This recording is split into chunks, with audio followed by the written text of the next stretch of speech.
Me desperté de madrugada para ir al baño y sin querer escuché a mi marido susurrando mensajes a su amante. Tú tranquila, cariño.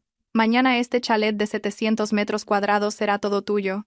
A la hora del almuerzo, mi suegra recibió una llamada del hospital. Su hijo había sufrido un accidente de coche. Mi suegra y mi suegro se quedaron petrificados en el acto. Si no lo hubiera oído con mis propios oídos, probablemente habría creído hasta la muerte que mi marido era un hombre decente. Pero aquella noche, en medio del silencio sepulcral de nuestro chalet de más de 700 metros cuadrados, escuché su voz. No te preocupes, mi amor. Me aseguraré de que muera. El chalet y todo el dinero del banco, en cuanto me encargue de ella, será todo para ti. Quien decía eso era mi marido. Me llamo Elena. Tenía 32 años y trabajaba como contable en una pequeña empresa de la ciudad. Mi marido, Javier, 3 años mayor que yo, tenía su propia empresa. Los negocios le iban razonablemente bien. Llevábamos 5 años casados, y vivíamos con sus padres en un gran chalet a las afueras de Madrid, con un jardín espacioso, una piscina y un garaje para 2 coches.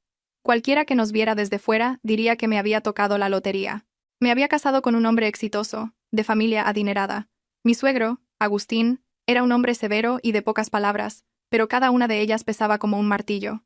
Mi suegra, Carmen, era una mujer menuda, pero su lengua no lo era en absoluto, siempre quejándose de los hijos. En 5 años de matrimonio, lo único que me hacía bajar la cabeza ante ella era el tema de los niños. No teníamos hijos. Carmen insinuaba a menudo. ¿Qué clase de mujer eres? 5 años casada y ni un solo hijo. A este paso la familia se quedará sin descendencia. Deberías mirártelo, Elena. Yo solo podía apretar los dientes, sonreír y llorar en silencio por la noche, abrazada a la almohada. Había probado innumerables tratamientos, visitado un hospital tras otro, y el resultado era siempre el mismo. No se observa ningún problema claro. Continué con el seguimiento. Me echaba toda la culpa a mí misma, sin atreverme a pensar que el problema pudiera no estar en mí. En esa casa, la persona a la que más temía era mi suegro. La que más me agotaba, mi suegra. Y en quien más confiaba, mi marido, Javier. O al menos eso creía yo. Aquella noche, dormía cuando me despertó la sed. Estiré la mano hacia el otro lado de la cama y solo encontré un vacío frío. Las sábanas del lado de Javier estaban lisas, sin rastro de calor. Me froté los ojos y miré el reloj luminoso de la mesita de noche. Las 3:10. El chalet estaba sumido en la oscuridad. Solo se oía el zumbido constante del aire acondicionado. Aparté las sábanas, me puse las zapatillas y bajé a la cocina a por un vaso de agua. El pasillo del segundo piso era largo y oscuro, con una luz de noche amarillenta en una esquina que proyectaba un tenue resplandor. Al pasar por delante del despacho de Javier, vi una fina línea de luz azulada que se filtraba por debajo de la puerta. ¿Todavía estaba trabajando? Fue mi primer pensamiento. Últimamente, su empresa tenía un gran proyecto, y a menudo se quejaba de cansancio. Al verle trasnochar, yo solo podía decirle que descansara, que no se pusiera enfermo. Iba a levantar la mano para llamar a la puerta, con las palabras listas en la boca. Cariño, baja a beber un poco de agua y descansa. Pero mi mano no llegó a tocar el pomo cuando desde dentro resonó su voz familiar, grave, pero con un tono meloso que nunca había usado conmigo. No te preocupes, mi amor, mañana estará todo solucionado. A partir de mañana ya no habrá nadie que se interponga en nuestro camino. Me detuve en seco, con la mano paralizada en el aire. Mi amor. ¿A quién está llamando mi amor? El corazón me latía con fuerza, y un escalofrío me recorrió la espalda hasta la nuca. Tragué saliva, contuve la respiración y pegué lentamente la oreja a la fría madera de la puerta. La voz de Javier volvió a sonar, esta vez más baja, con un matiz de satisfacción. Lo tengo todo calculado. En ese puerto de montaña camino a la sierra, si llueve un poco, el coche patina con facilidad. La policía pensará que fue un accidente por pérdida de control. Nadie sospechará nada. Sentí que se me dormían las manos y los pies. La sierra, un puerto de montaña, un accidente. Mañana era nuestro 5º aniversario de bodas. Me había dicho que me llevaría a un balneario en la sierra, en un hotel con vistas a los pinares, para compensarme por los años de tristeza por no tener hijos. Yo, feliz hasta las lágrimas, había preparado abrigos y bufandas, e incluso le había dicho a mi suegra: «Mamá, nos vamos un par de días. Cuidaos mucho y no os olvidéis de tomar las medicinas». Resulta que esa celebración de aniversario era, en realidad, mi funeral planeado. Dentro, la voz de una mujer sonó a través del altavoz del teléfono, baja pero clara, con un toque de coquetería. «Pero, ¿y si no se muere?» «Tengo mucho miedo, Javier». No quiero ir a la cárcel. Javier soltó una risita. Era la misma risa que hasta ahora solo usaba en reuniones de negocios, pero ahora sonaba increíblemente dulce. Tontita. Lo he consultado bien. En ese barranco, si el coche cae, queda destrozado. Imposible sobrevivir. Una vez que esté muerta, el chalet de 700 metros cuadrados y los millones de euros en la cuenta, que están a mi nombre, los transferiré todos a tu nombre. Tú solo tienes que esperar tranquilamente a ser mi esposa. Me lo has prometido, ¿eh? No me engañes. La mujer al otro lado del teléfono se reía tontamente. Cada palabra, el chalet, los millones, todo para ti era como un cuchillo de hielo atravesándome el corazón. Resulta que, para mi marido, yo solo era ella. La casa que yo limpiaba con esmero, fregando cada baldosa y cuidando cada maceta, era solo una cifra en un papel. 5 años de nuera, de aguantar desprecios, para acabar siendo el objetivo de un plan perfecto para despeñarme por un precipicio. Me tapé la boca con fuerza, temiendo soltar un grito. Sentía la espalda pegada a la puerta. Dentro, Javier susurraba de nuevo. Mañana le daré un tranquilizante suave. En el puerto de montaña, estará medio dormida. Si pasa algo, parecerá aún más un accidente. Tú solo recuerda. No dejes rastro en el teléfono, ¿entendido? Pórtate bien en casa y espera a que te lleve los papeles para que los firmes. No pude seguir escuchando. Si lo hacía, me derrumbaría allí mismo. Las rodillas me flaquearon de repente, y me deslicé por la pared fría, sentándome en la alfombra del pasillo. La alfombra era suave, pero sentía como si estuviera sentado sobre cuchillas afiladas. En mi mente las imágenes se arremolinaban. El día de la boda en el lujoso hotel, él cogiéndome de la mano, mirándome a los ojos y diciendo, «Nunca te abandonaré». Las veces que me dolía el estómago por los tratamientos y él me preparaba un vaso de agua tibia diciendo, «Un último esfuerzo, cariño, pronto tendremos un hijo». Las noches que le esperaba hasta la madrugada y él me abrazaba pidiendo perdón. Tenía una cena de negocios, no te enfades. ¿Era todo eso real o solo una larga obra de teatro? En esta casa, la persona que más odiaba y temía siempre había sido mi suegra, Carmen. Por sus indirectas, por su mirada inquisitiva a mi vientre, a menudo pensaba en secreto. Si algún día tengo que irme de esta casa, será por tu culpa. Pero resulta que quien quería borrarme de este mundo era la persona con la que dormía cada noche y desayunaba cada mañana. No sé cuánto tiempo estuve sentada en el pasillo. El zumbido del aire acondicionado y el tic-tac del reloj de pared parecían amplificarse en la noche, clavándose en mis oídos. En el despacho, la luz permaneció encendida un rato más, y luego se apagó con un clic. Oí el arrastrar de una silla y unos pasos familiares acercándose a la puerta. Como una persona a punto de ahogarse que de repente reacciona, corrí de vuelta al dormitorio. Mis movimientos eran torpes. Casi me caigo varias veces. Pero logré llegar a la cama, meterme bajo las sábanas y dar la espalda a la puerta. La puerta del dormitorio se abrió con un suave clic. Oí los pasos de Javier, lentos y tranquilos, como siempre. El colchón se hundió a mi lado. El olor a tabaco mezclado con su colonia habitual se acercó a mi espalda. Su brazo se extendió, preparándose para abrazarme como de costumbre. Todo mi cuerpo se tensó, cada músculo temblaba ligeramente. «Elena, ¿aún no duermes?» Su voz era suave, un poco ronca. Me obligué a tragar el nudo que tenía en la garganta, intentando imitar una voz somnolienta. Tenía sed. Me levanté para ir al baño. «Ya me vuelvo a dormir. Duerme tú también». Javier guardó silencio un momento, y luego retiró el brazo. «Sí. Mañana salimos temprano. Duerme». Se dio la vuelta, dándome la espalda. Pocos minutos después, su respiración se volvió regular y profunda, como si realmente estuviera dormido. Yo, en cambio, tenía los ojos abiertos como platos en la oscuridad, mirando la tenue luz que se filtraba por la rendija de la cortina. Sentía un frío glacial por todo el cuerpo. Pero mi mente nunca había estado tan despierta. El puerto de montaña, el accidente, los tranquilizantes, el chalet, los millones. Espera a que te lleve los papeles. Cada palabra de Javier, cada risa de aquella mujer se grabaron en mi cabeza con hierro candente. Ya no podía llorar. Las lágrimas iniciales habían empapado la almohada, y al secarse solo quedaba un frío helador extendiéndose por mi pecho. Un odio profundo y una dolorosa lucidez. Antes, siempre pensaba que, si no podía más, me divorciaría. Me iría con las manos vacías, pero me iría. Nunca imaginé que alguien ni siquiera querría darme el derecho a vivir. Afuera, el cielo comenzaba a clarear, pasando de un morado oscuro a un gris pálido, salpicado por el dorado del primer sol. El canto de un pájaro en el jardín sonó débilmente. Seguí inmóvil, fingiendo dormir para no tener que mirar a la cara al hombre que había planeado mi muerte. Solo cuando un pensamiento claro se formó en mi cabeza, mi cuerpo comenzó a relajarse lentamente. Haré ese viaje mañana, pero no para morir. Debo vivir. Debo protegerme.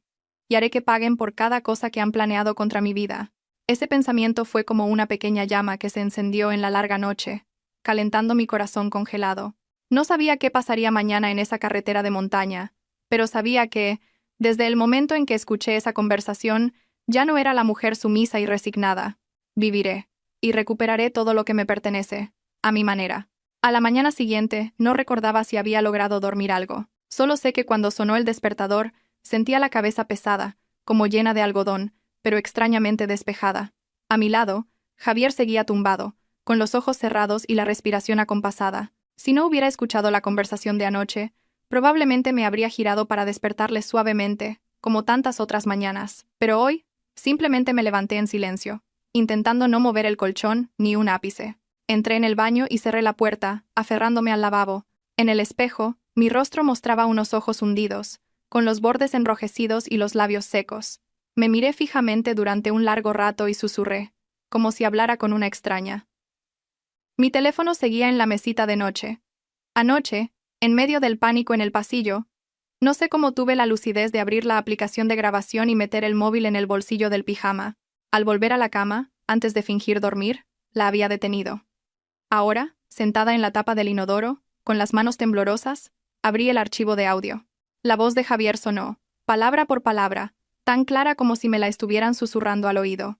En cuanto muera, el chalet y todo el dinero del banco serán para ti. La escuché una vez, y luego otra. Los oídos me zumbaban, pero extrañamente mi corazón se calmaba. Era la prueba. No lo había soñado. No me lo había imaginado. Guardé el archivo en una carpeta oculta con un nombre aleatorio y envié una copia a Sofía, mi mejor amiga, a través de una aplicación de mensajería, con una sola línea. Guárdame esto. Es urgente. No preguntes nada. Te llamo por la tarde. Sofía respondió de inmediato. Claro. Lo guardo. ¿Estás bien? Miré esas dos palabras. ¿Estás bien? Durante un largo rato y finalmente respondí. Sí. De momento. Me lavé la cara con agua fría para que mis ojos se deshincharan y mi voz dejara de temblar. Cuando salí, Javier acababa de sentarse en la cama, con el pelo revuelto, fingiendo frotarse los ojos con sueño. ¿Ya te has levantado? Sonrió, con la misma voz suave de siempre. Hoy salimos pronto para evitar el tráfico. Me giré para que no viera mi mirada, respondiendo simplemente. Sí, voy a preparar las cosas. No hace falta. Ya lo he preparado todo. Solo tienes que coger tus artículos de aseo personal. Si hubiera sido ayer, esa frase me habría conmovido. Un marido que prepara el equipaje para cada viaje. Ahora, cada lo he preparado todo, solo me provocaba escalofríos. No sabía qué había preparado exactamente para acabar con mi vida. Me vestí con ropa cómoda y me maquillé ligeramente para ocultar mi cansancio. Abrí el armario y elegí un jersey de cuello alto color crema. El mismo que Javier una vez me dijo que me hacía parecer una chica de 20 años. No me lo puse para complacerle, sino porque hoy necesitaba estar completamente lúcida, con cada detalle bajo mi control. Al bajar a la cocina, Carmen ya estaba levantada, dando órdenes a la empleada del hogar para que sirviera el desayuno. El olor a tostadas, huevos fritos y café con leche flotaba en el aire. Agustín estaba sentado a la cabeza de la mesa, con los ojos fijos en el periódico, como de costumbre. Al verme entrar, Carmen me lanzó una mirada indiferente. «Ya has bajado. Come algo antes de iros, que luego en la sierra hay atascos y es un fastidio». Asentí y me senté. Javier, que venía unos pasos detrás de mí, me acercó la silla y colocó delante el plato con el huevo frito más perfecto. «Come bien, que hoy el viaje es largo». Miré el huevo, pensando en el tranquilizante que mencionó anoche. El corazón me dio un vuelco, pero mi rostro sonrió, y mi voz sonó ligera. «Tú también, cariño». En ese momento, Agustín dobló el periódico, se quitó las gafas, y nos miró. «¿A qué hora salís?» Javier respondió rápidamente. «Papá, pensaba salir sobre las 9». Agustín asintió y dijo lentamente, con un tono a medio camino entre el consejo y la advertencia. «Las carreteras de la sierra son traicioneras, sobre todo si llueve. Conduce con cuidado, no te confíes. Un derrape y te vas barranco abajo». El tenedor me tembló en la mano. ¿Mencionaba el puerto de montaña, el derrape, el barranco, por casualidad, o lo sabía? Miré de reojo la reacción de Javier. Él solo sonrió, con una actitud segura. «Tranquilo, papá. Llevo más de 10 años conduciendo. He mirado el tiempo, hoy hará sol, y la carretera estará seca. No te preocupes, protegeré a Elena. La palabra proteger resonó en mis oídos como una broma cruel. Bajé la mirada, corté un trocito de huevo, y lo aparté al borde del plato. Luego cogí un trozo de pan seco, y lo mojé en la yema. Hoy tenía que controlarlo todo. No sabía dónde pondría la droga, pero me prometí no tocar nada que tuviera un sabor extraño. Después de unos bocados, dejé el tenedor y me froté el estómago. Mamá, últimamente tengo el estómago pesado. Comeré poco para no marearme en el coche. Carmen me miró de reojo, a punto de soltar un comentario ácido, pero al ver la mirada de su marido, se lo tragó y solo resopló. Come lo que quieras, pero id con cuidado y volved sanos y salvos. Me levanté y le dije a Javier, termina de comer, voy a por un par de cosas y bajo. De vuelta en la habitación, cerré la puerta con llave. Saqué de un cajón un pequeño bolso y metí dentro el teléfono, el pasaporte, algo de dinero en efectivo y el archivo de audio, que ya había copiado a un pequeño USB en el baño. No sabía cómo se desarrollaría este viaje, pero entendía que ya no podía confiar en nadie en esta casa. Antes de bajar, le envié otro mensaje a Sofía. Si esta noche no te llamo, abre ese archivo y llévalo directamente a la policía o a un abogado. No te fíes de nadie. Al otro lado apareció un breve, escribiendo, y luego, de acuerdo, espero tu llamada. Respiré hondo, guardé el teléfono en el bolsillo de la chaqueta y bajé. Javier ya había bajado las maletas y me esperaba en la puerta con una sonrisa. ¿Lista, Elena? Vámonos. Asentí. Sí, vamos. En el garaje me abrió la puerta del coche con la misma galantería que el día que nos casamos. Me senté en el asiento del copiloto, me abroché el cinturón con fuerza y eché un vistazo rápido al portavasos, al termo y a la caja de chicles. Cualquier cosa que me ofreciera hoy, tendría que pensármelo 2 veces. El coche salió del chalet y se incorporó a la carretera. El sol de la mañana en Madrid ya empezaba a picar. Javier puso música suave, la misma lista que ponía siempre que nos íbamos de viaje, llena de canciones románticas. ¿Qué te pasa? Estás muy callada, dijo Javier, mirándome de reojo y sonriendo. ¿Estás nerviosa? Es la primera vez que nos vamos de viaje solos los dos. Me giré y forcé una sonrisa. Estoy un poco cansada, anoche no dormí bien. No te preocupes, estoy aquí contigo. Este viaje te va a encantar, te hará olvidar todas las penas. Estoy aquí contigo, que durante años fue mi refugio, hoy me provocaba náuseas. Giré la cara hacia la ventanilla para que no viera el asco en mi mirada. La autopista estaba despejada. Javier conducía con seguridad, y de vez en cuando se giraba para preguntar, ¿quieres agua? Negué con la cabeza. No, gracias, no quiero tener que parar en la carretera. No insistió. Un rato después, abrió la guantera, sacó 2 pastillas blancas en un blister y me las dio junto a una botella de agua pequeña. Son para el mareo. Me las dio un médico amigo. Tómatelas para no sentirte mal en la sierra. Las pastillas estaban en un blister sin nombre ni caja. El corazón me latía con fuerza. ¿Tú has tomado? Pregunté, intentando sonar natural. Yo no las necesito. Estoy acostumbrado. Sonrió. Tú tómatelas, así duermes un rato y cuando lleguemos estarás como nueva. Fingí dudar un momento y luego dejé el blister en el reposabrazos. Mejor las tomo cuando estemos más cerca del puerto de montaña. Si las tomo ahora, me despertaré a mitad de camino. Javier me miró, y por un instante vi algo extraño en sus ojos, algo que desapareció tan rápido como llegó. Volvió a sonreír. Como quieras. Pero recuerda tomarlas antes de empezar a subir. Me giré, ocultando la mano que apretaba con fuerza en mi regazo. Sabía que no podía tomar esas pastillas, pero tampoco podía negarme de forma demasiado evidente. El sol subía, la luz se hacía más clara, y la carretera comenzaba a ascender. A ambos lados ya se veían laderas y pequeños bosques de un verde intenso. A lo lejos, se perfilaban las siluetas de las montañas, ese lugar con el que había soñado hacer viajes tranquilos con el hombre al que amaba. Javier bajó el volumen de la música y carraspeó. Elena, cuando empecemos a subir el puerto, si estás cansada, reclina el asiento y duerme un poco. De verdad. Espero que este viaje sea un nuevo comienzo para nosotros. ¿Un nuevo comienzo? Lo dijo con tal sinceridad que, si no fuera por el archivo de audio en mi bolsillo, podría haberle creído. No respondí de inmediato. Un rato después pregunté, con voz casual, Javier, si algún día me pasara algo, ¿qué harías? Javier pareció tensarse un instante sobre el volante, y luego se echó a reír. ¿Qué cosas dices? Si te pasara algo, ¿para qué querría yo seguir viviendo? Anda, no digas tonterías. Miré su perfil, sintiendo una extraña sensación, como si estuviera sentada junto a un completo desconocido. El rostro era familiar, pero su interior era tan oscuro que no podía reconocerlo. El coche empezó a dejar la autopista para entrar en una carretera nacional más pequeña. El cartel que indicaba Sierra de Guadarrama a 120 kilómetros apareció y se fue quedando atrás. De repente, el móvil vibró en mi bolsillo. Lo saqué y vi 3 palabras en la pantalla. Mamá suegra. ¿Por qué me llamaba a estas horas? Miré a Javier. Es mamá. Cógelo. Pon el altavoz si quieres, dijo, con la vista fija en la carretera. Pulsé el botón de aceptar y activé el altavoz. Sí, mamá. Al otro lado no sonó su habitual voz quejosa, sino un sollozo ahogado y un ruido de fondo que parecía el de un hospital. Elena, ¿eres tú, hija? ¿Dónde estáis? ¿Estás con Javier? Me sobresalté. Sí, mamá. Estamos de camino a la sierra. Acabamos de salir de la ciudad. ¿Qué pasa? La voz de mi suegra se quebró. Dios mío. ¿Cómo ha podido pasar? El hospital. Me acaban de llamar del hospital. Dicen que mi hijo, que Javier, ha tenido un accidente de coche y ha muerto. Me han dicho que vaya a identificar el cuerpo. Elena, ¿qué está pasando? ¿Qué? Me quedé helada. El teléfono casi se me cae de las manos. A mi lado, Javier frenó en seco. El coche chirrió, derrapó y se detuvo bruscamente en el arcén. Ambos nos abalanzamos hacia adelante. Me arrebató el teléfono de la mano, con el rostro pálido como la cera. Mamá, ¿qué dices? Estoy aquí. ¿Quién ha muerto? ¿Qué accidente? Mamá, no digas tonterías. Los sollozos de Carmen se hicieron más fuertes, mezclados con voces de gente y el altavoz de un hospital.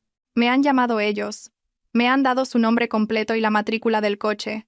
Dicen que mi hijo Javier se ha estrellado y el coche se ha incendiado. Elena, Javier, Dios mío. Me giré para mirar a Javier. Vi cómo se le marcaban las venas en la frente y cómo sus manos apretaban el teléfono hasta que los nudillos se quedaron blancos. Nombre, matrícula. Confirmaban que era Javier. Mientras, él estaba sentado a mi lado en otro coche, enfrentándose a la noticia de su propia muerte. En ese instante, un pensamiento gélido me recorrió la mente. El plan de matarme en el puerto de montaña parecía haber sufrido un imprevisto, y el primero en ser declarado muerto era él mismo. Javier seguía con el teléfono pegado a la oreja, el rostro pálido y los labios temblorosos. Mamá, escúchame. Estoy en el coche, no he tenido ningún accidente. Cálmate. Pero al otro lado, la voz de Carmen era un caos, mezclada con el murmullo de la gente y el ruido de pasos apresurados. Me han dado su nombre completo, la matrícula del coche. Un coche que está a tu nombre. El médico está esperando. Mamá va para allá ahora mismo, Dios mío. La llamada se cortó de golpe. El aire dentro del coche se volvió tan denso que parecía que alguien acababa de arrojar un cubo de agua helada en pleno mediodía. El motor del coche seguía funcionando con un leve traqueteo, pero nosotros dos estábamos petrificados. Javier se giró para mirarme, con una expresión de desconcierto que nunca antes le había visto. Elena, ¿has oído lo que ha dicho mamá? ¿Quién? ¿Quién ha muerto? Lo miré, sintiendo una mezcla de frialdad y una lucidez cruel. Respondí lentamente. He oído perfectamente. Ha dicho que has muerto tú.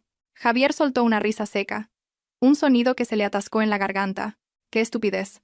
Estoy aquí sentado como voy a estar muerto. Arrancó el coche y pisó el acelerador con fuerza. El coche salió del arcén, pero apenas recorrió unos metros antes de volver a reducir la velocidad y detenerse. Sus manos empezaron a temblar, apretando el volante con tanta fuerza que los nudillos se le pusieron blancos. Imposible. No puede ser una coincidencia así. Miré su perfil, con el corazón helado. El hombre que anoche planeaba tranquilamente cómo matarme en un barranco, ahora estaba aterrorizado ante la noticia de su propia muerte. Una idea se encendió en mi mente, clara como el agua. Alguien se le había adelantado, y ese alguien era o la mujer del teléfono o alguien de su propia familia. Fingí una voz temblorosa. A lo mejor mamá ha entendido mal. Quizás solo coincide el nombre y parte de la matrícula. Javier asintió repetidamente, como si se aferrara a un clavo ardiendo. Sí, eso es. Tiene que ser una coincidencia. No puede ser todo igual. A mí no me ha pasado nada, pero ni él mismo parecía creerse sus palabras. De repente, su teléfono vibró. Era una llamada de un número interno del hospital. Javier miró la pantalla. Su mano se detuvo un instante en el aire, y luego contestó. Diga, al otro lado, una voz masculina y seria. ¿El señor Javier? Soy el médico de urgencias del Hospital General de la provincia. Disculpe. ¿Podría venir aquí de inmediato? Tenemos una víctima de un accidente de tráfico, y toda la documentación del vehículo está a su nombre. Sus familiares acaban de llegar para la identificación. Javier se quedó rígido, con la voz entrecortada. Soy yo. Estoy hablando con usted ahora mismo. No he tenido ningún accidente. ¿Qué está diciendo? El médico al otro lado hizo una pausa y luego dijo lentamente: Estamos llamando según la información de registro del vehículo. La víctima está gravemente calcinada. La identificación es muy difícil.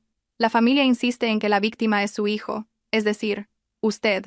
Si usted está vivo y en otro lugar, debe venir al hospital de inmediato para aclarar la situación. La llamada terminó en un silencio asfixiante. Javier dejó caer el teléfono, con la mirada perdida en el frente, el pecho subiendo y bajando con fuerza, como si le faltara el aire. Vi claramente cómo el sudor frío le perlaba la frente. Elena, alguien está usando mi coche. Lo miré, sintiendo un escalofrío. El coche accidentado estaba a su nombre. La persona muerta en su interior estaba tan quemada que no se la podía reconocer. Y en el hospital, su familia ya daba por hecho que era él. Alguien había preparado una muerte sustituta para él. En ese momento recordé las palabras que Javier le dijo anoche a aquella mujer. En ese barranco, si el coche cae, queda destrozado. Imposible sobrevivir.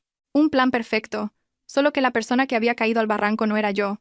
Respiré hondo, tratando de mantener la voz lo más normal posible. ¿Y ahora qué piensas hacer? Javier apretó los dientes, su rostro adquiriendo un tono gélido. Tenemos que volver. Directamente al hospital. No puedo permitir que esto se haga realidad. El coche dio media vuelta de inmediato. La carretera hacia la sierra, que acabábamos de empezar a recorrer, quedó atrás. El vehículo aceleró, el motor rugiendo con urgencia. Ya no sonaba música suave en el interior, solo el ruido del motor y el latido de nuestros corazones. Durante el camino de vuelta, Javier no paró de hacer llamadas. Llamó a mi suegra, pero nadie contestó. Llamó a mi suegro, pero el teléfono estaba apagado. Llamó a su chofer particular, pero el número no estaba disponible. Incluso llamó a la otra mujer, pero solo escuchó el mensaje de que el teléfono estaba apagado o fuera de cobertura. Cada llamada sin respuesta era como un puñal que ahondaba en la ansiedad de sus ojos. Yo permanecí en silencio a su lado, con la mente hecha un lío. Una serie de preguntas me asaltaban. ¿Quién había matado a Javier sobre el papel? ¿De dónde había salido ese coche accidentado? ¿Quién era la persona muerta? Y lo más importante, si Javier había sido declarado muerto, ¿su plan de matarme en la sierra seguía en pie? ¿O ahora yo también era parte de una trampa mucho mayor? Cuando nos acercamos al hospital, el tráfico de gente y ambulancias era mucho más denso. Desde lejos, vi la figura de Carmen sentada en una silla de plástico frente a la entrada de urgencias, con el pelo revuelto, las manos en la cabeza. A su lado Agustín, con el rostro pálido y los hombros caídos, como si cargara con una pesada losa. Javier frenó en seco, abrió la puerta y salió corriendo del coche. Yo lo seguí. «¡Papá! ¡Mamá!», gritó. Carmen levantó la cabeza de golpe. En el momento en que vio a Javier de pie frente a ella, se quedó paralizada, como si la hubiera alcanzado un rayo. Sus ojos se abrieron de par en par, sus labios temblaban. Javier, Dios mío». Se levantó tambaleándose y corrió a abrazar a su hijo, llorando y golpeándole la espalda. «¿Estás vivo de verdad? Entonces, ¿quién? ¿Quién está ahí dentro?». Agustín también se acercó, con sus ojos habitualmente severos ahora enrojecidos. Puso una mano en el hombro de Javier, con la voz ronca. «Si tú estás aquí, significa que el que está ahí dentro no eres tú». Javier asintió, con el rostro tenso. «No me ha pasado nada, papá, pero está claro que alguien ha usado mi coche para provocar un accidente». Yo me quedé un poco más atrás, observando a los padres abrazar a su hijo entre lágrimas. No sentía ninguna calidez, solo un frío que se intensificaba. Comprendí que, en ese momento, para ellos, la vida de Javier lo era todo. Yo seguía siendo una extraña, una nuera al margen. El médico de guardia de antes salió, miró a Javier y luego su informe, con una expresión de asombro. «¿Usted es Javier?». Javier asintió. El médico soltó un largo suspiro. «Entonces la persona en urgencias no es usted. Pero toda la documentación del coche, el DNI, todo está a su nombre. Es posible que sean documentos falsos, o que alguien haya montado la escena deliberadamente». Carmen se derrumbó de nuevo, con la voz rota. Entonces, ¿alguien quiere hacerle daño a mi hijo? El médico no respondió directamente, solo dijo que el asunto requería la intervención de la policía. Al oír la palabra «policía», vi a Javier estremecerse ligeramente. Una sombra de inquietud cruzó su mirada, pero rápidamente recuperó la compostura. Sin embargo, yo lo había visto.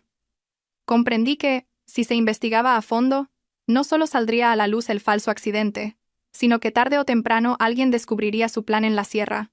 La policía no tardó en llegar. Acordonaron la zona del coche calcinado, tomaron fotos y recogieron testimonios. invitaron a Javier a una sala privada para interrogarlo. Antes de ir, se giró y me miró. Su mirada ya no era la amable de la mañana, ni la desconcertada de cuando recibió la noticia. En sus ojos, vi un cálculo frío que empezaba a resurgir. De repente, lo entendí. Para él, este juego de vida o muerte acababa de empezar. Mientras Javier declaraba ante la policía, me quedé con sus padres en el pasillo. Carmen aún no se había recuperado del todo y me agarraba la mano con fuerza, con la voz entrecortada. Hija, lo has visto todo. Por poco pierdo a mi hijo. Miré su mano temblorosa, sintiendo una profunda ironía. Anoche, el mismo hijo que ahora sostenía había planeado cada paso para llevarme a la muerte, pero no dije nada. Solo respondí suavemente. Sí, mamá, todo se aclarará. Al final del pasillo, la puerta de urgencias se abrió y sacaron una camilla cubierta con una sábana blanca. Debajo de esa sábana estaba la persona que había muerto en lugar de Javier. Seguí la camilla con la mirada, sintiendo un frío que me paralizaba. ¿Quién era esa persona? ¿Por qué había tenido que morir así? ¿Y tenía su muerte relación directa con la mujer del teléfono? En ese momento tuve una certeza. Desde que Javier fue declarado muerto, el destino de todos nosotros había tomado un rumbo diferente. Y ese viaje a la sierra, que había quedado a medias, no solo no había terminado, sino que desencadenaría una serie de acontecimientos mucho más terribles. Miré la puerta de la sala donde estaba Javier con la policía, y pensé para mis adentros.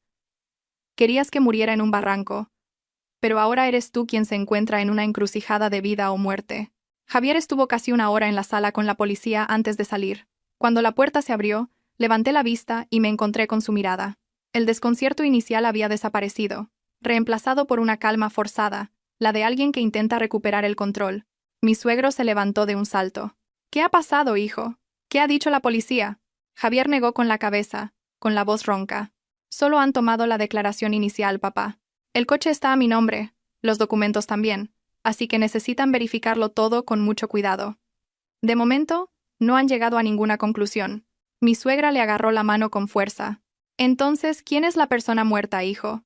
Javier bajó la cabeza en silencio durante unos segundos, antes de responder. No se sabe, mamá. Está casi irreconocible por el fuego. Hay que esperar a la prueba de ADN.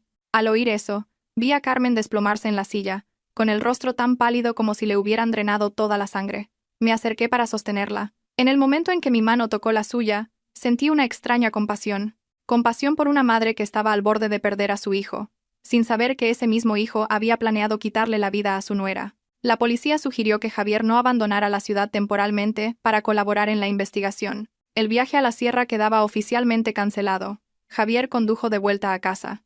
El coche iba más lento que a la ida, y el ambiente en el interior era pesado. Nadie decía una palabra. Al llegar, el espacioso chalet se sentía extrañamente frío. En cuanto se cerró la puerta, mi suegra se dejó caer en el sofá, llevándose una mano a la frente y murmurando: «Dios mío, ¿qué está pasando? ¿Qué es todo esto?». Mi suegro, apoyado en el respaldo del sofá, le dijo a Javier con voz grave: «Sube a descansar, hijo. Tu madre está muy alterada. Lo que sea, lo hablamos mañana».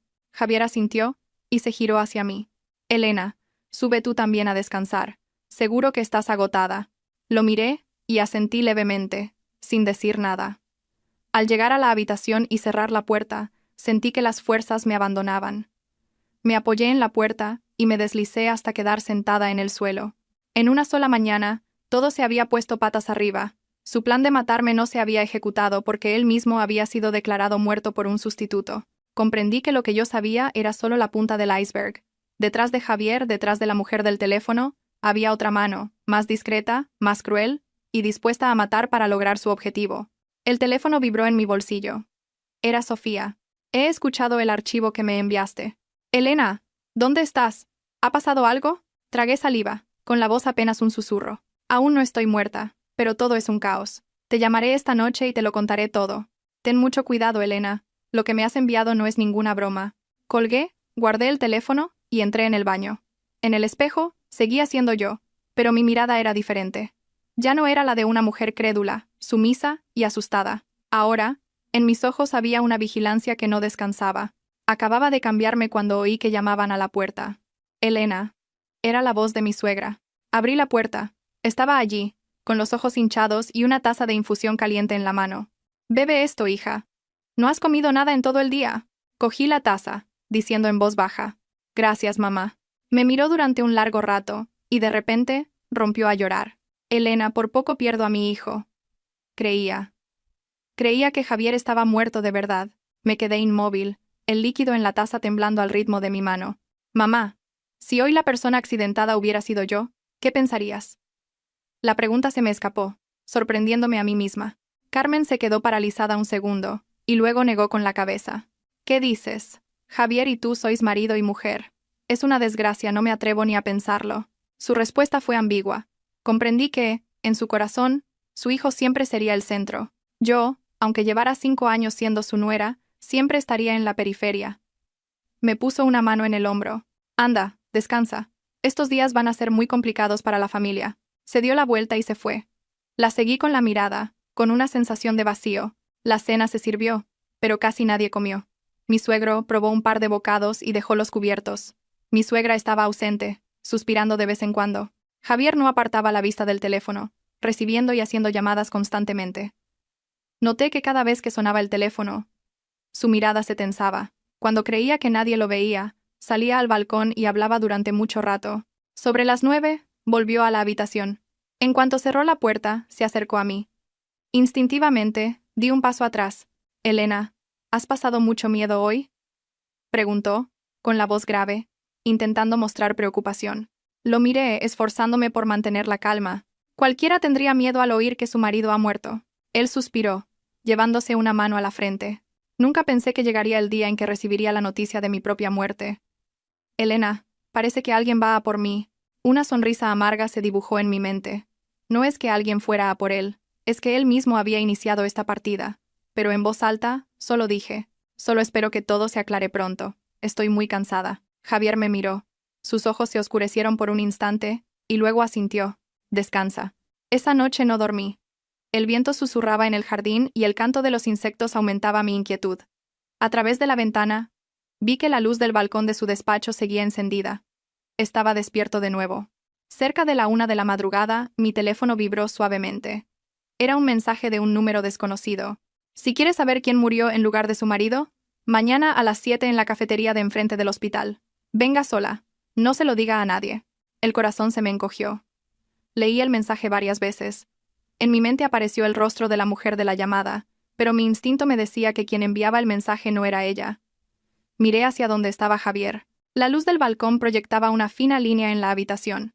Él seguía absorto en sus llamadas secretas, sin saber que otra puerta de esta historia estaba a punto de abrirse.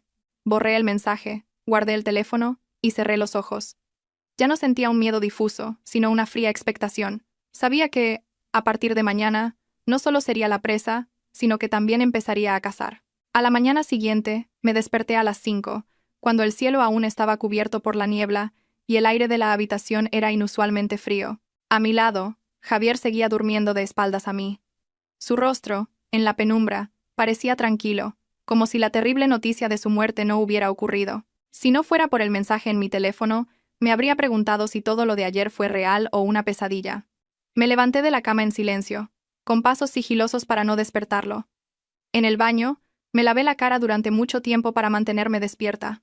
El mensaje desconocido volvió a aparecer en la pantalla. 7. Sola, en la cafetería de enfrente del hospital. Ni una palabra más. Quienquiera que lo hubiera enviado, sabía mi horario. Sabía que estaba cerca del hospital. Apreté el teléfono. Si no iba, quizás nunca sabría quién murió en lugar de Javier. Si iba, no estaba segura de poder volver entera. Me puse ropa sencilla, una chaqueta fina, y salí con mi bolso. En la cocina, mi suegra ya estaba levantada, preparando té. Al verme, levantó la vista. ¿A dónde vas tan temprano? Incliné la cabeza, con voz suave. Voy a comprar algo para el desayuno. Asintió sin hacer más preguntas. Probablemente, en su mente solo había espacio para la preocupación por su hijo. Salí del chalet bajo la pálida luz del amanecer, con el corazón latiendo cada vez más rápido a cada paso. La cafetería estaba justo enfrente del hospital. Era pequeña y estaba casi vacía. Elegí una mesa en un rincón apartado, de espaldas a la cristalera. El reloj de la pared marcaba las 7 en punto. Apenas me había sentado cuando un hombre de mediana edad se sentó frente a mí. Tendría más de 50 años. Era delgado, de piel morena y con una mirada afilada pero cansada. No pidió nada, solo me miró fijamente. ¿Usted es Elena? Asentí, incapaz de ocultar mi recelo. Usted es quien me envió el mensaje. Lentamente, sacó una fotografía del bolsillo de su chaqueta y la deslizó hacia mí. La miré, y sentí que el corazón se me paraba. En la foto había un hombre joven, con el rostro quemado, pero reconocí al instante la camisa que llevaba. Era la misma que Javier había usado una vez para una cena de negocios. El hombre que murió ayer era mi sobrino, dijo con voz ronca.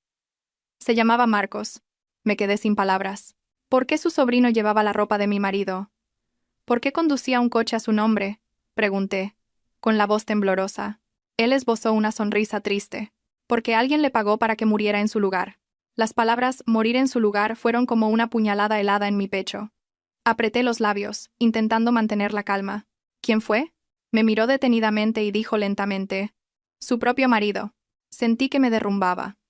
Aunque estaba preparada para cualquier cosa, oírlo de boca de otro fue como si me desgarraran el corazón. ¿Qué está diciendo?, susurré. Javier se reunió con mi sobrino la semana pasada. Tenía muchas deudas. Los prestamistas lo tenían acorralado. Javier le prometió pagarle todas las deudas a cambio de un trabajo, vestirse como en la foto del DNI, conducir un coche a nombre de Javier y provocar un accidente en el puerto de montaña. Me estremecí. ¿Tiene pruebas? Él suspiró, sacó su teléfono y reprodujo una grabación. La voz de Javier se escuchó claramente, negociando cada detalle con Marcos. Escuché con los oídos zumbando y un nudo en la garganta. ¿Por qué hace esto? Sus ojos se enrojecieron. Para que mi sobrino no muera en vano. Javier planeaba usar la muerte de mi sobrino como tapadera para luego hacer otra cosa. ¿Qué cosa? Me miró directamente. Su voz se volvió más grave. Ayer mi sobrino le escuchó hablar por teléfono con esa mujer. No solo quería fingir su propia muerte, también quería matarla a usted. Cerré los ojos con fuerza, con la respiración entrecortada. El alma de Marcos, su muerte y mi vida, todo había sido unido en un plan de una frialdad escalofriante. ¿Y qué quiere de mí?, pregunté. Mi sobrino está muerto. Una expresión de dolor cruzó su rostro. Pero no quiero que el culpable siga viviendo tranquilamente. Usted es su próximo objetivo. Si usted muere, sus crímenes quedarán enterrados para siempre. Apreté las manos, con la voz ronca. ¿Qué quiere que haga? Colabore conmigo. Denúncielo. Saquemos todo a la luz. Ya he entregado las pruebas a la policía. Pero su testimonio sobre el plan en la sierra, sobre la otra mujer, será la pieza clave. Me quedé en silencio. En mi mente apareció la imagen de mi suegra llorando desconsoladamente en el hospital, mi suegro de pie en el pasillo, y Javier, el hombre que una vez lo fue todo para mí. Si hacía lo que este hombre me pedía, todo se derrumbaría. Pero si no lo hacía, Marcos habría muerto en vano, yo viviría con miedo, y, quién sabe, quizás ese puerto de montaña fatídico seguiría esperándome. Lo miré y asentí lentamente. De acuerdo. Él me observó durante un largo rato, como si quisiera grabar mi rostro en su memoria, y luego se levantó. La policía se pondrá en contacto con usted pronto. A partir de ahora tenga mucho cuidado. Javier no es de los que se rinden fácilmente. Dicho esto, se dio la vuelta y salió de la cafetería. Me quedé sola, frente a una taza de café frío. Afuera, el tráfico era denso. El hospital seguía siendo un mundo ruidoso, ajeno a mi propia lucha entre la vida y la muerte. Volví a casa, entrando por la puerta con el rostro más sereno que pude fingir. En el salón, Javier estaba hablando con sus padres. Al verme, levantó la vista y me dedicó su habitual sonrisa tierna. ¿Ya has vuelto de comprar? Lo miré, sintiendo una tormenta por dentro, pero asentí en silencio. El desayuno transcurrió con pesadez. Mi suegro apenas probó bocado, mi suegra casi no comió. Javier se mostró más atento que nunca, sirviéndome comida, preguntándome si estaba cansada. Cada uno de sus gestos solo me provocaba náuseas. Cerca del mediodía mi teléfono vibró. Un mensaje corto de un número desconocido. Tenemos pruebas suficientes. Prepárese. El primero en ser citado será su marido. El corazón se me desbocó. Levanté la vista hacia Javier. Estaba en el balcón, hablando por teléfono, con una leve sonrisa en los labios.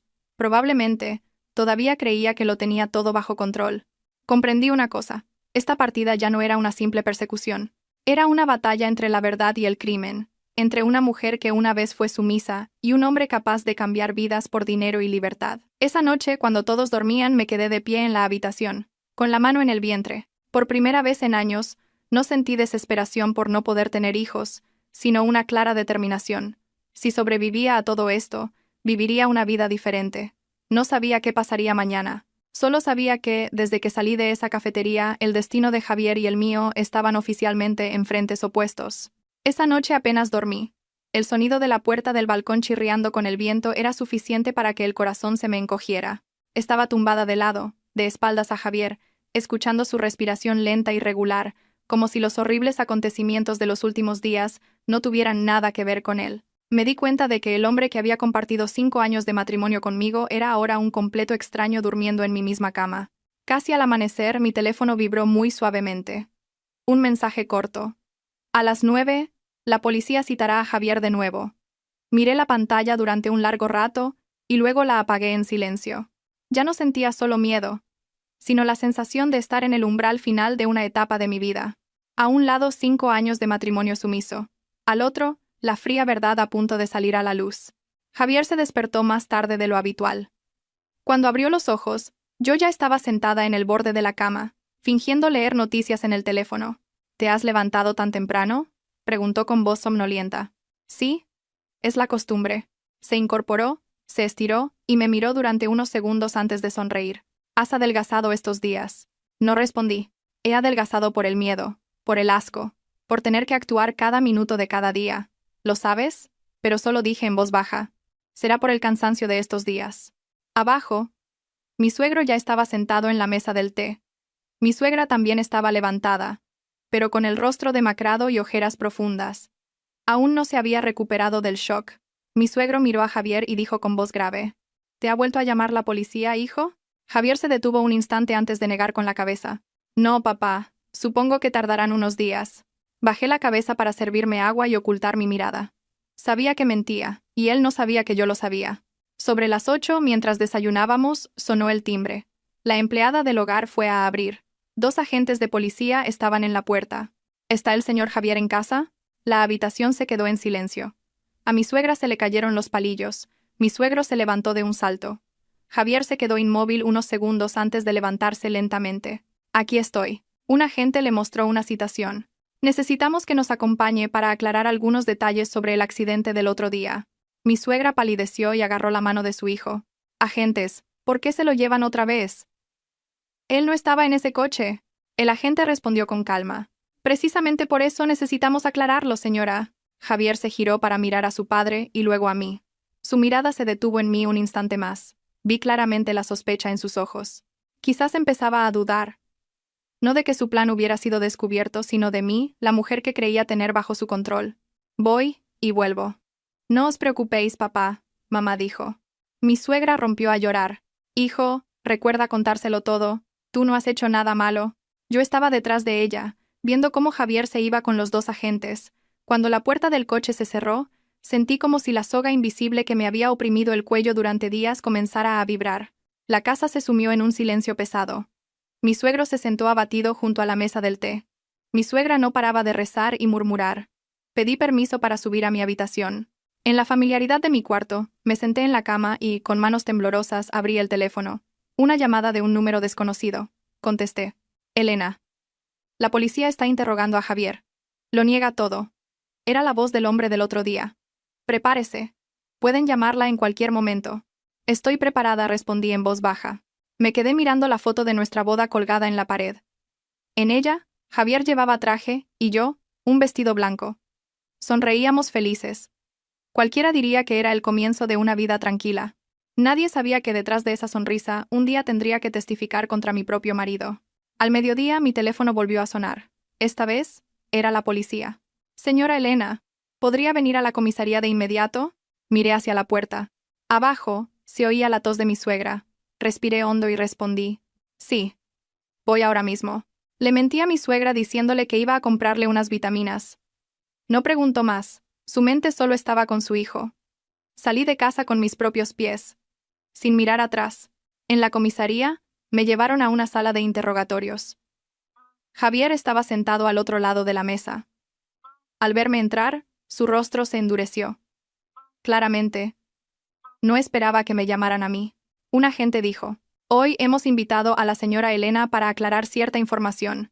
Esperamos que colaboren. Javier se giró hacia mí, con la voz helada. Elena, ¿qué haces aquí? Lo miré directamente a los ojos. Tranquila, porque hay cosas que ya no puedo ocultar. El ambiente se volvió denso, como una losa sobre mi pecho. Saqué de mi bolso el pequeño USB y lo puse sobre la mesa. Este es el archivo de audio de tu conversación con esa mujer la otra noche. El rostro de Javier cambió por completo. Se levantó de un salto. ¿Qué estás diciendo? Un agente le indicó que se sentara y conectó el USB al ordenador. La grabación sonó, cada palabra familiar y fría.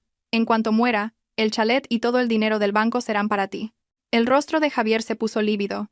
Sus manos se apretaron con tanta fuerza que se le marcaron las venas. Continué, con la voz temblorosa pero clara. La persona que murió en tu lugar era Marcos, el sobrino de este señor. Conté todo lo que sabía, desde el mensaje para encontrarnos en la cafetería, la conversación con el tío de Marcos, hasta la grabación del acuerdo entre Javier y él. Con cada palabra, el rostro de Javier palidecía un poco más. Finalmente soltó una risa amarga. ¿Y te crees todo eso antes que a tu propio marido? Lo miré durante un largo rato. En ese instante, la imagen del hombre que una vez amé se desvaneció como el humo. Confié en ti, hasta que te oí con mis propios oídos planear mi muerte. La sala se sumió en el silencio. Un agente se dirigió a Javier. Señor Javier, con estas pruebas ya no puede negarlo. Le pedimos que colabore. Javier bajó la cabeza y guardó silencio durante mucho tiempo. Cuando la levantó, ya no había ira en sus ojos, solo la desesperación de quien está acorralado. Me levanté, con las piernas temblando. Javier, no quería que murieras, pero tampoco podía morir en tu lugar, como tú habías planeado. Me miró, y en sus ojos vi un atisbo de algo parecido al arrepentimiento, pero era demasiado tarde. Salí de la sala, con el corazón latiendo con fuerza. En el pasillo, la luz del mediodía entraba por la ventana, tan brillante que me deslumbraba. Me quedé allí mucho tiempo, sintiendo que acababa de amputar una parte de mi vida. No sabía qué destino le esperaba a Javier tras esa puerta. Solo sabía que, en el momento en que puse ese USB sobre la mesa, había enterrado oficialmente mi matrimonio, a cambio del derecho a vivir. Salí de la comisaría cuando ya atardecía. La luz del sol se extendía sobre los árboles, proyectando sombras alargadas sobre el asfalto gris. Me detuve un momento, respirando hondo, como si tuviera que aprender a respirar de nuevo después de haber puesto fin a una parte de mi vida. Detrás de esa puerta, Javier seguía declarando. El hombre que fue mi marido, mi apoyo, ahora era un sospechoso en su propia trama. El teléfono vibró en mi bolsillo. Un mensaje del número desconocido. Gracias, mi sobrino por fin descansará en paz. Miré el mensaje durante un largo rato y respondí. Siento que todo llegara tan tarde. No hubo más respuesta. Cogí un taxi a casa. Durante todo el trayecto, mi mente estaba en blanco. A través de la ventanilla, las calles familiares pasaban como fotogramas de mi vida. La ruta que cada mañana hacía con Javier para ir a trabajar, la pequeña cuesta donde una vez me senté en su moto recién casados, la pastelería donde me compró el primer pastel para celebrar mi llegada a la familia. Todo parecía tan cercano, pero ya pertenecía a otra persona. La puerta del chalet se abrió. Mi suegra me esperaba en el salón. En cuanto entré, se levantó de un salto, con la voz alterada. «¿Has vuelto? Hija, ¿por qué has tardado tanto? ¿Y Javier? ¿Dónde está?» Me quedé paralizada. Había pensado en este momento durante todo el camino, pero al enfrentarlo, sentí que el corazón se me oprimía. Javier está en la comisaría, mamá. Carmen se detuvo un instante, y luego me agarró la mano con fuerza. ¿Otra vez? ¿No se lo llevaron esta mañana? ¿Por qué no ha vuelto? Bajé la cabeza. No podía seguir mintiendo. Porque la policía tiene nuevas pruebas. Javier está en detención preventiva para seguir investigando. Las palabras «detención preventiva» fueron como un rayo. Mi suegra retrocedió un paso, tambaleándose, y tuvo que agarrarse al sofá para no caer. ¿Qué dices? Mi suegro entró desde el jardín, y al oír las últimas palabras, se detuvo en seco. ¿Detención preventiva? ¿Qué significa eso? El aire en la habitación se volvió irrespirable. Sabía que, dijera lo que dijera, sería como un cuchillo para esta familia, pero la verdad acabaría saliendo a la luz. Con lentitud, lo conté todo. Desde que escuché la llamada aquella noche, la grabación, la muerte de Marcos en lugar de Javier y la investigación por intento de asesinato. Con cada frase, el rostro de mi suegro se ensombrecía y el de mi suegra palidecía cada vez más. Cuando terminé, un silencio sepulcral llenó la habitación.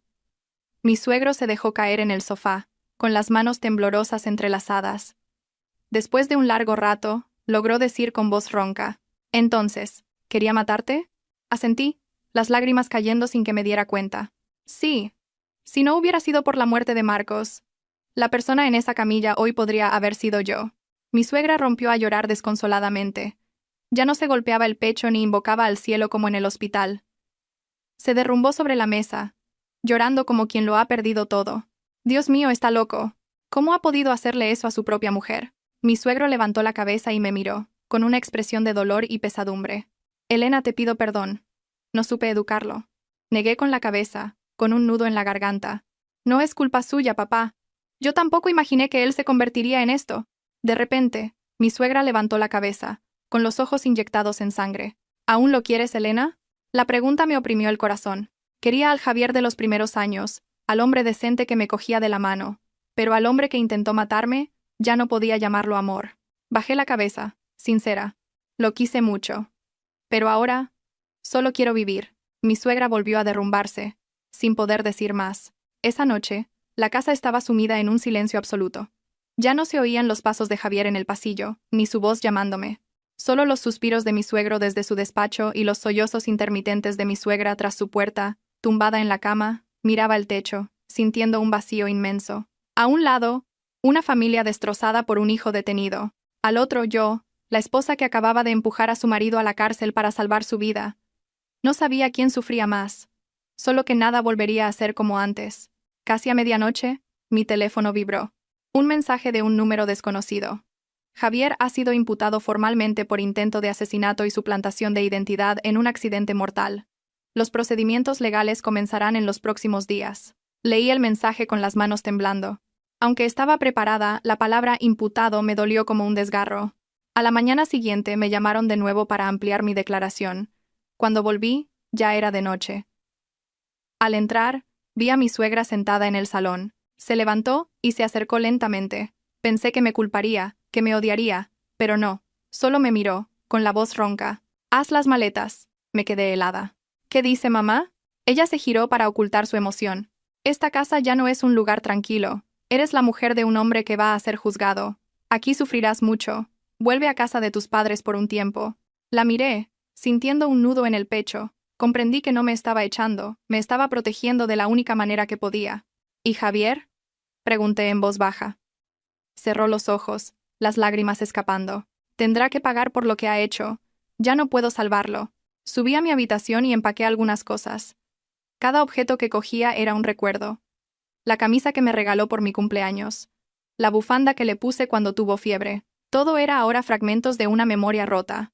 Cuando bajé, mi suegro me esperaba en la puerta. Me miró durante un largo rato y dijo en voz baja: «Elena, no puedo retenerte, pero pase lo que pase, siempre fuiste mi nuera».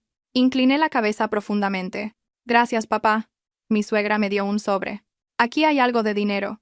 Cógelo para tus gastos. No puedo ayudarte más». Negué con la cabeza.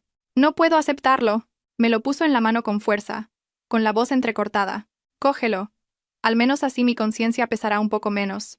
No me negué más. La abracé. Por primera vez en 5 años, nos abrazamos como dos mujeres que habían caído juntas en el mismo abismo. Al salir por esa puerta, supe que no solo dejaba una casa, sino toda una vida. Un matrimonio destrozado sin posibilidad de arreglo. Afuera, el cielo oscurecía y las farolas se encendían. Arrastré mi maleta por el camino familiar que salía de la urbanización, sintiéndome extrañamente ligera, como si acabara de soltar una carga que había llevado durante 5 años. No sabía cómo sería el mañana, pero sabía que, desde ese momento, ya no era la esposa de Javier. Solo era Elena, una mujer que acababa de perder a su marido, su casa y su pasado a cambio del derecho a vivir. Llegué a casa de mis padres bien entrada la noche. El pequeño callejón seguía igual, con la luz amarilla de las farolas sobre las paredes desconchadas.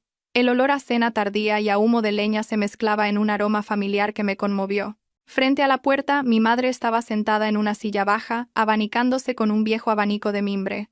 Al verme con la maleta, se levantó de un salto, con los ojos muy abiertos. «Elena, ¿qué haces aquí a estas horas?». Antes de que pudiera responder, las lágrimas brotaron. Entré en el patio, solté la maleta y corrí a abrazarla. «He vuelto, mamá». Mi madre se quedó paralizada un segundo, y luego me abrazó con fuerza. Sentí su mano delgada y temblorosa en mi espalda. «¿Por qué lloras así? ¿Y Javier? ¿Por qué vienes sola?». El ruido despertó a mi padre. Salió de la casa y al verme se detuvo. «¿Elena?». Me sequé las lágrimas, intentando recuperar la compostura. «Sí. Vengo a quedarme con vosotros una temporada». Una simple frase, Pero mis padres entendieron que algo grave había pasado en mi matrimonio. Mi madre no insistió. Me llevó adentro y me dio un vaso de agua tibia. Mi padre se sentó frente a mí, me miró durante mucho tiempo y luego preguntó con calma: ¿Qué ha pasado? Cuéntanoslo. Se lo conté todo. Desde la noche en que escuché la llamada, el plan para matarme, la muerte de Marcos, la detención de Javier, la imputación.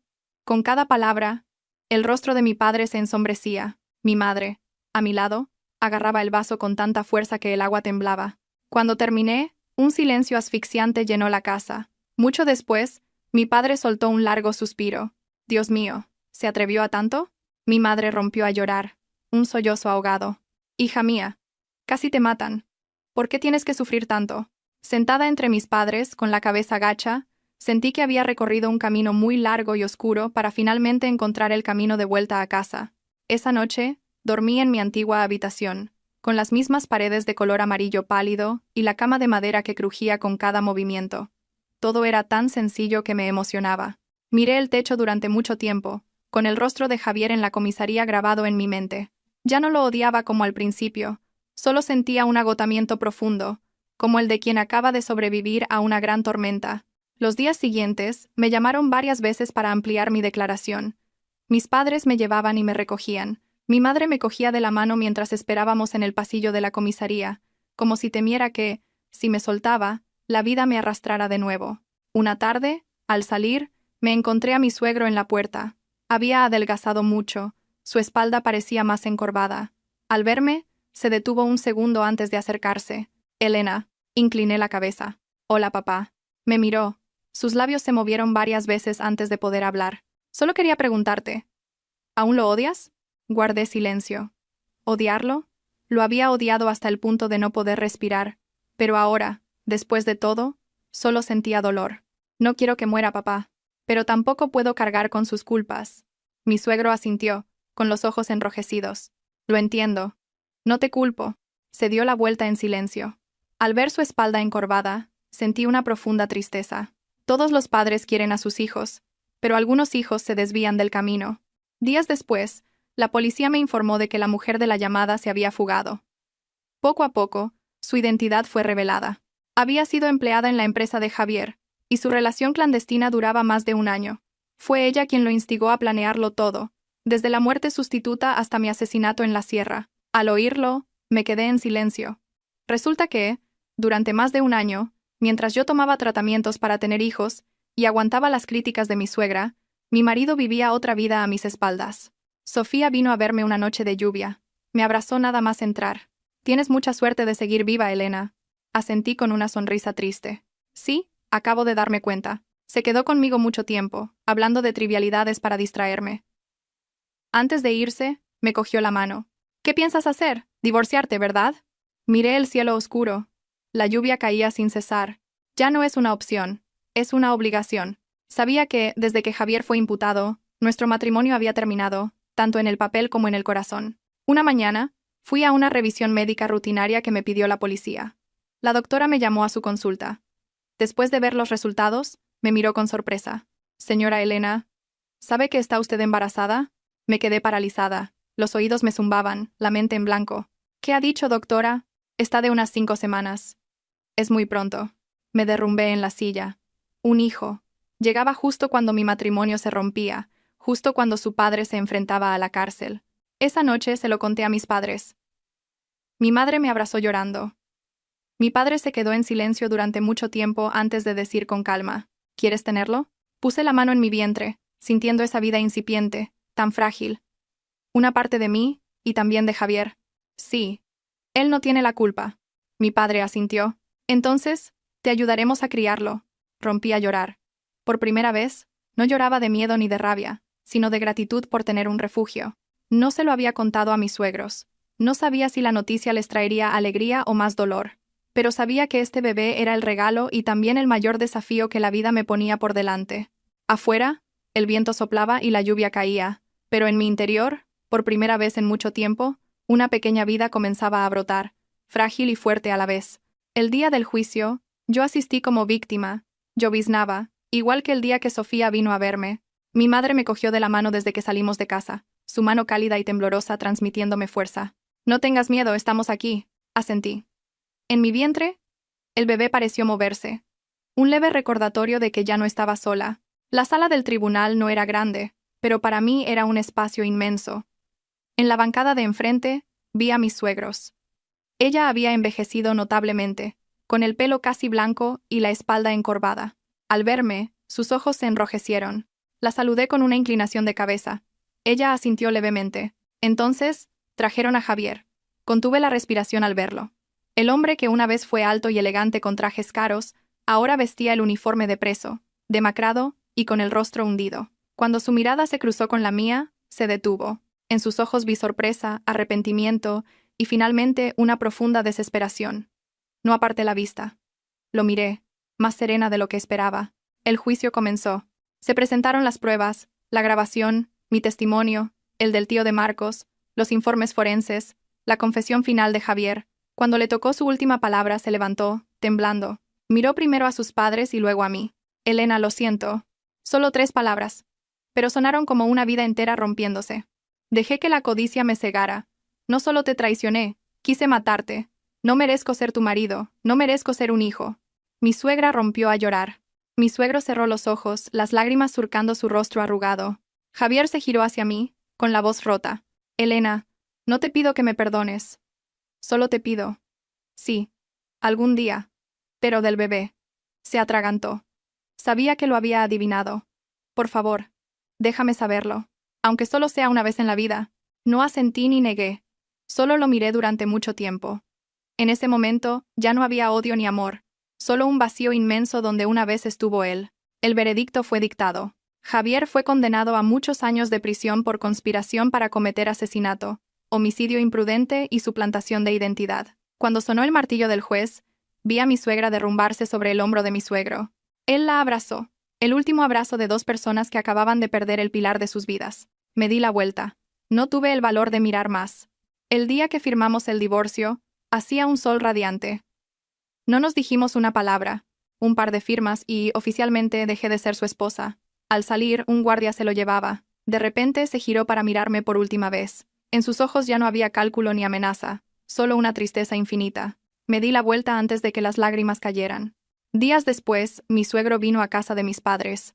Su espalda estaba aún más encorvada. Al verme, se quedó un rato en silencio antes de decir: Elena, quiero pedirte un favor. Le invité a pasar y le serví un té. Javier me habló del bebé. No me atrevo a pedirte que vuelvas ni nada parecido. Solo te pido, si algún día, cuando el niño crezca, que nos permitas a su abuela y a mí verlo como nuestro nieto. Sus ojos se enrojecieron. Es lo único que nos queda. Bajé la cabeza durante mucho tiempo, pensando en mi suegra dándome aquel sobre, en su abrazo tembloroso, en su mirada mientras me iba. Sí, cuando nazca se lo haré saber.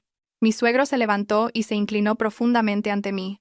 Gracias, hija. Cuando se fue, me quedé en la puerta mucho tiempo. Hay lazos que, aunque rotos, dejan un hilo tan fino que no sirve para volver, pero sí para recordar. El tiempo pasó lentamente, pero con una extraña paz. Abrí una pequeña tienda de ultramarinos frente a casa, suficiente para mantenerme a mí y al bebé. Mis padres me cuidaban con esmero. Sofía solía visitarme y bromeaba. Después de la tormenta, por fin ves el sol. Yo sonreía, acariciando mi vientre. El sol que sentía ahora no deslumbraba, calentaba. El día que me puse de parto, llovía a cántaros, igual que la noche en que volví a casa llorando. Pero esta vez, mis lágrimas eran las de una futura madre. Cuando escuché el primer llanto en la sala de partos, mi corazón se rompió de felicidad y dolor. Un niño, mi hijo.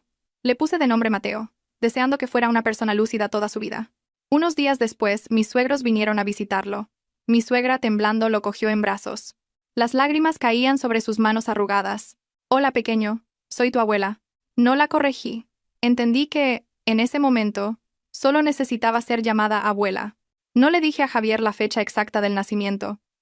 Solo le pedí a mi suegro que le transmitiera un mensaje. Tu hijo ha nacido. Está sano. Lo criaré para que sea un buen hombre. El resto de nuestras vidas, dejémoslas como están. No sé qué pensó Javier al recibir la noticia, pero sabía que mi vida, a partir de ese momento, había pasado a una nueva página. Ya no era la esposa de nadie, ni la nuera de una gran familia. Solo era Elena, una madre. A veces, por la noche, con Mateo durmiendo en mis brazos, Recordaba todo lo que había pasado, no para sufrir, sino para recordarme que estuve muy cerca de la muerte, y salí de ella con mis propios pies. La vida puede arrebatarle mucho a una mujer, su juventud, su confianza, su matrimonio. Pero mientras le quede la vida, mientras tenga un pequeño ser en sus brazos, siempre podrá empezar de nuevo. Y yo lo había conseguido. 3 años después, una mañana, abrí la tienda. El sol caía sobre el umbral. Mateo estaba sentado en la puerta, abrazando un oso de peluche viejo y tarareando un anuncio de la tele. Se parecía a mí en los ojos, grandes y brillantes, pero la nariz era idéntica a la de Javier. Cada vez que veía ese rasgo, el corazón se me encogía un poco. Luego, rápidamente, me decía a mí misma que no mirara más, que el pasado estaba cerrado. «Mamá, ¿hoy puedo comer galletas?» Mateo corrió a abrazarme las piernas. «Si te portas bien y te comes toda la cena, mamá te comprará galletas». Sonrió mostrando todos sus dientes, y corrió al patio a jugar con el gato. Mis días eran ahora increíblemente simples. Abrir la tienda por la mañana, cocinar para mis padres y Mateo al mediodía, vender un poco más por la tarde y cerrar temprano para dormir abrazada a mi hijo. Ya no había fiestas elegantes, ni un chalet de 700 metros, ni apretones de manos falsos. Solo la voz de mi hijo llamándome «mamá» cuando se despertaba asustado. Una tarde de lluvia, mientras recogía la tienda, mi padre me llamó. «Elena, tienes visita». Levanté la vista. En la puerta estaba mi suegro. Estaba mucho más delgado, con los hombros caídos y el pelo casi completamente blanco. Al verme, se quedó quieto un buen rato antes de entrar. «Hola, hija». «Hola, papá». Mateo corrió curioso y se escondió detrás de mí, espiando al desconocido. «Este es Mateo», dije en voz baja. «Es tu abuelo». Mi suegro se quedó paralizado, mirando a Mateo sin pestañear, con los labios temblorosos. «¿Tú eres Mateo?» Asentí. Mateo tímidamente dijo: «Hola, abuelo».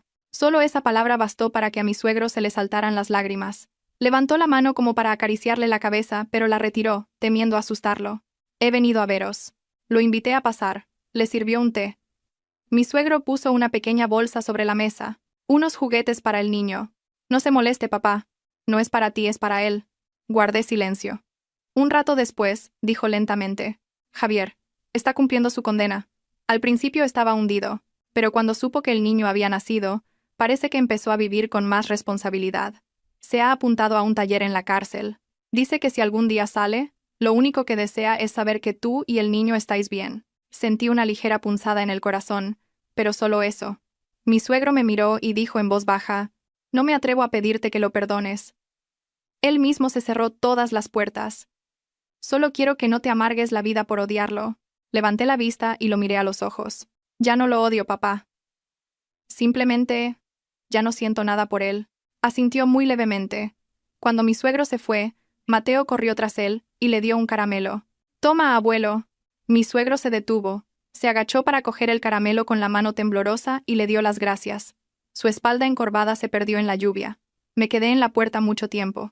Esa noche le pregunté a Mateo: «¿Te ha gustado el abuelo?» «Sí». Estaba triste, dijo, con una sinceridad infantil que me dejó pensativa. Meses después, a través de mi suegro, Javier me envió una carta. La letra era temblorosa, ya no tan pulcra como antes. «Elena, no me atrevo a pedirte perdón. Solo quiero decirte que he entendido lo que significa pagar por tus actos. Cada noche en la cárcel sueño contigo y con el niño, pero sé que es un sueño al que ya no tengo derecho. Solo espero que estéis bien». Terminé de leer y doblé la carta lentamente. No respondí. No por rencor, sino porque sabía que nuestros caminos ya eran diferentes. Hay cosas que, una vez rotas, no se pueden volver a unir. El primer día de colegio de Mateo, no quería soltarme la mano. «Mamá, ven conmigo».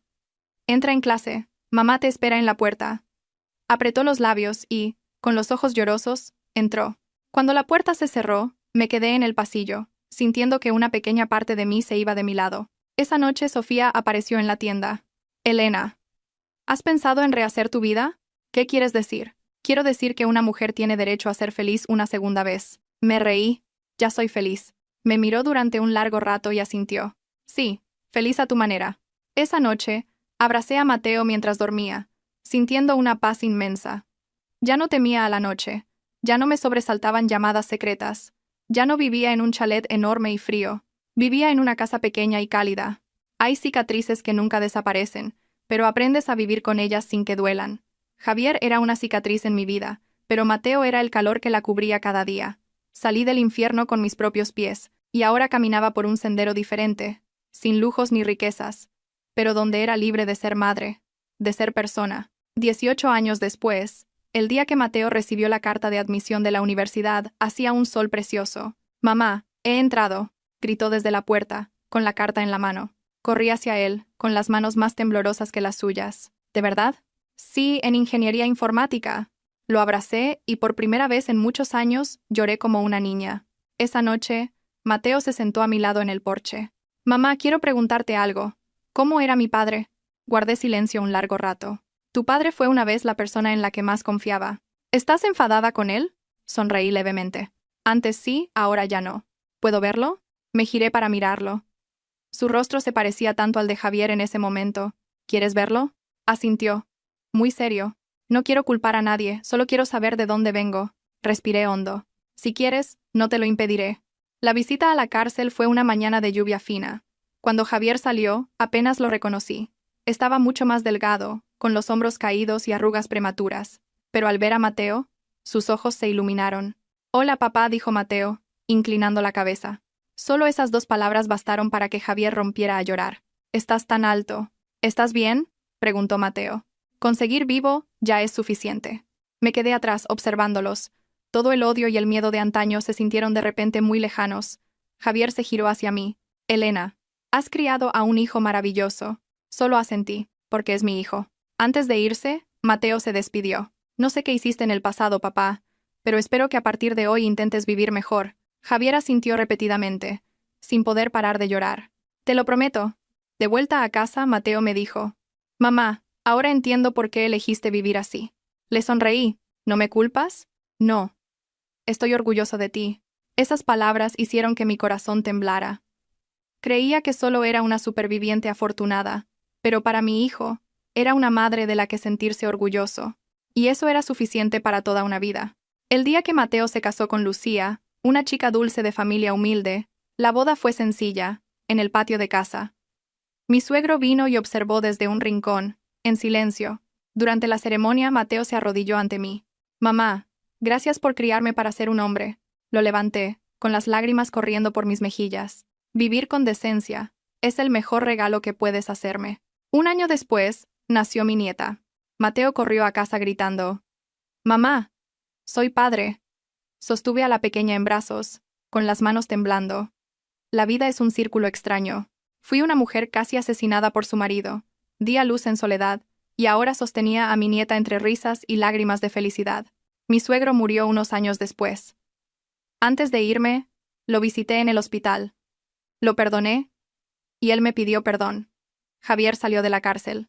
Mi suegro me dijo que había abierto un pequeño taller de reparación de coches en las afueras. Vivía en silencio. No nos volvimos a ver. Hay encuentros que es mejor dejar en el recuerdo.